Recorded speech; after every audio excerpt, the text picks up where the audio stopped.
Welcome back to filmy rocks. Yes friends, ಇವತ್ತು ನಾವು ಎರಡನೇ ದಿವಸದ ಬಾಕ್ಸ್ ಆಫೀಸ್ ಕಲೆಕ್ಷನ್ನ ಮಾಹಿತಿ ನಿಮಗೆ ತಿಳಿಸಲಿಕ್ಕೆ ಹೊರಟಿರೋದು. ಕರ್ನಾಟಕದ ಮೋಸ್ಟ್ ಅವೇಟೆಡ್ ಫಿಲ್ಮ್ ಆದ ಕೋರ್ಟ್ ಇವತ್ತಿಗೆ ರಿಲೀಸ್ ಆಗಿ 2 ದಿವಸಗಳು ಕಳೆಯಿತು. ಅದೇ ರೀತಿ ಈ ಫಿಲ್ಮ್ ಲೀಡರಲ್ಲಿ ಕರ್ನಾಟಕದ ಡಾಲಿ ಧನಂಜಯ ಅವರಿದ್ದಾರೆ. ಹಾಗೆ ಈ ಫಿಲ್ಮ್ನ ಬಜೆಟ್ ಬಂದು 10 ಕೋಟಿ ಆಗಿದ್ದು, ಬಿಡುಗಡೆದ 2ನೇ ದಿವಸದ 3 ಶೋ ಪ್ಲಸ್ ಅಡ್ವಾನ್ಸ್ ಬುಕ್ಕಿನ ಪ್ರಕಾರ ಬಾಕ್ಸ್ ಆಫೀಸ್ ಕಲೆಕ್ಷನ್ನ ಮಾಹಿತಿಯನ್ನು ತಿಳಿದುಕೊಳ್ಳುವ ಮೊದಲು ಯಾರಾದರೂ ನಮ್ಮ ಚಾನಲ್ಗೆ ಹೊಸದಾಗಿ ಭೇಟಿಯಾಗಿದ್ದರೆ ದಯಮಾಡಿ ಡಾಲಿ ಧನಂಜಯ ಅವರ ಅಭಿಮಾನಿಗಳು ನಮ್ಮ ಚಾನಲ್ಗೆ ಸಬ್ಸ್ಕ್ರೈಬ್ ಮಾಡಿ. ಯಾಕೆಂದರೆ ನಾವು ಡೈಲಿ ಕೋಟಿ ಫಿಲ್ಮ್ ಬಾಕ್ಸ್ ಆಫೀಸ್ ಕಲೆಕ್ಷನ್ ಮಾಹಿತಿ ನಿಮಗೆ ತಿಳಿಸ್ತಿರ್ತೀವಿ. ಅದೇ ರೀತಿ ಈ ಫಿಲ್ಮ್ ಬಿಡುಗಡೆದ 2ನೇ ದಿವಸಕ್ಕೆ 3 ಶೋ ಪ್ಲಸ್ ಅಡ್ವಾನ್ಸ್ ಬುಕ್ಕಿನ ಪ್ರಕಾರ ಕರ್ನಾಟಕದಲ್ಲಿ 81,50,000 ಕಲೆಕ್ಷನ್ ಮಾಡ್ತಿದೆ.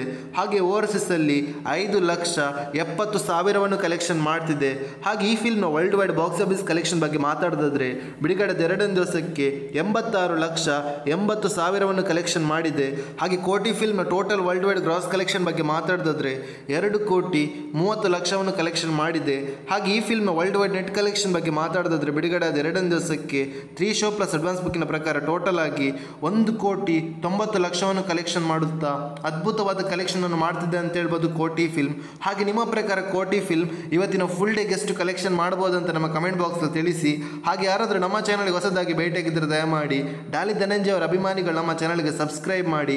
ಹಾಗೆ ನೀವೇನಾದರೂ ಈ ಫಿಲ್ಮನ್ನು ಥಿಯೇಟ್ರಲ್ಲಿ ನೋಡಿದರೆ ಈ ಫಿಲ್ಮ್ ಹೇಗಿತ್ತು ಅಂತ ಕೂಡ ನಮ್ಮ ಕಮೆಂಟ್ ಬಾಕ್ಸ್ ತಿಳಿಸಿ. Thank you.